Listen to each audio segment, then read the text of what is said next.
And then my parents sent my brothers and I to our local parochial schools because they didn't want to send us to Hollenbeck or Roosevelt because of their experience. I was fortunate to graduate from high school as a valedictorian and attend a four-year university. I attended the University of Southern California.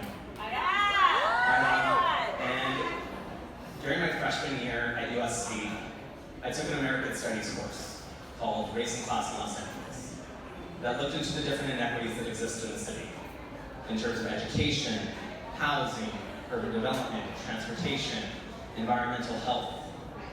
And there was a whole month that focused on Boyle Heights.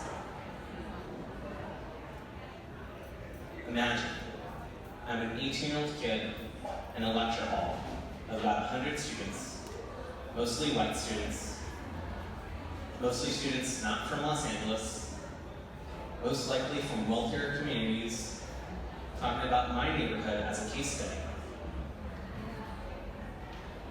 I didn't know what to think, I didn't know what to say, so I just listened.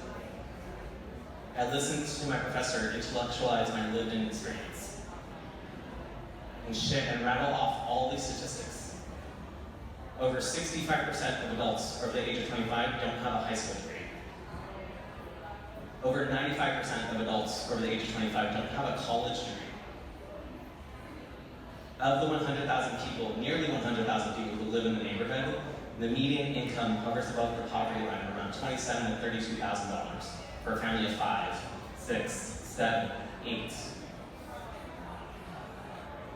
And I was upset when I was listening to these statistics because I knew Boyle Heights through a different lens. I saw my neighborhood through an asset-based mindset. And my professor was rattling off all these statistics through a deficit-based mindset. I knew Boyle Heights as a neighborhood where you can walk down the street, go to your local panaderia, order pan dulce in both English and Spanish in one full breath. The fact that you can go down the street, look at all the beautiful art and graffiti, and know that gangs exist in the neighborhood because they're there to protect you from gangs outside of the neighborhood. I went up to my professor one day and I said, what can I do? What can I do to help my community? And he said, Stephen, you should become a student organizer and lift up not your voice, but the voices of those marginalized communities that don't have a seat at the table. So I did. After my time at USC, I went into the classroom, was a 4th and 5th grade special day class teacher at Neogold Academy in Koreatown at a pilot school.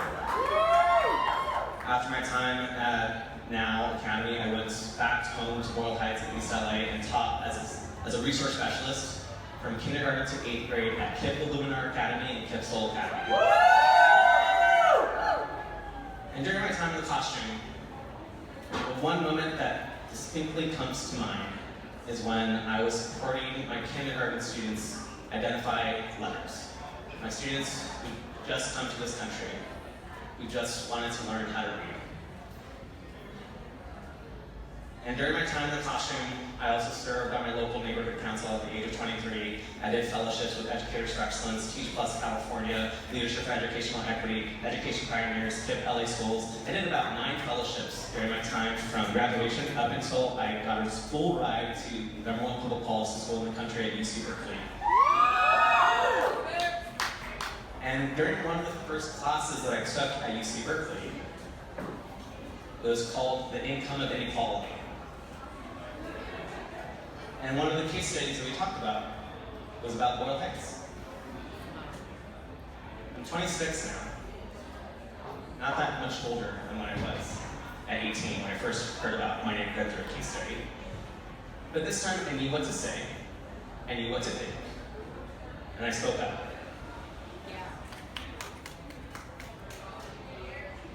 Fast forward a few years later, I'm now the Managing Director of External Affairs for Educators for Los Angeles, elevating the voices of about nearly 6,000 teachers in LA Unified to ensure that they have a voice at the policymaking table to improve student outcomes.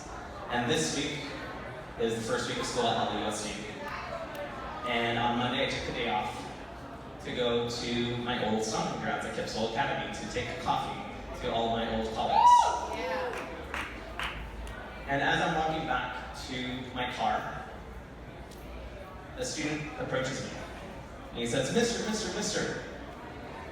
And I'm like, hey buddy, how are you? I don't know who he is. And then his mom walks by and he says, Mr. Almazan, ¿cómo estás? And I was like, oh shit, Nathan, how are you? And he just looks at me. He goes to his backpack. He shows me his book. He says, Mister, I know how to read. And in that moment, I realized as educators, as first-year teachers, as second-year teachers, as lifelong educators, there will be seeds that you plant of trees that you'll never enjoy the shade of. But for a few moments, there will be seeds that will grow faster, that will grow into beautiful trees, that you will need to enjoy the shade of because it will go away.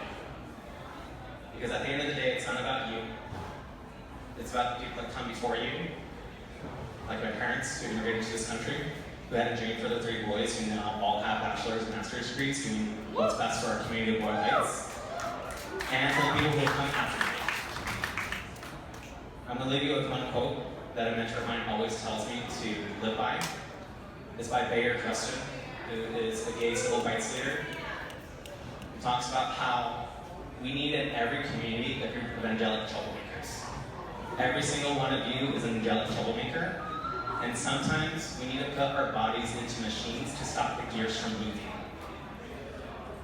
Because sometimes that's the only option that our communities of color have. Thank you. And then my parents sent my brothers and I to our local parochial schools because they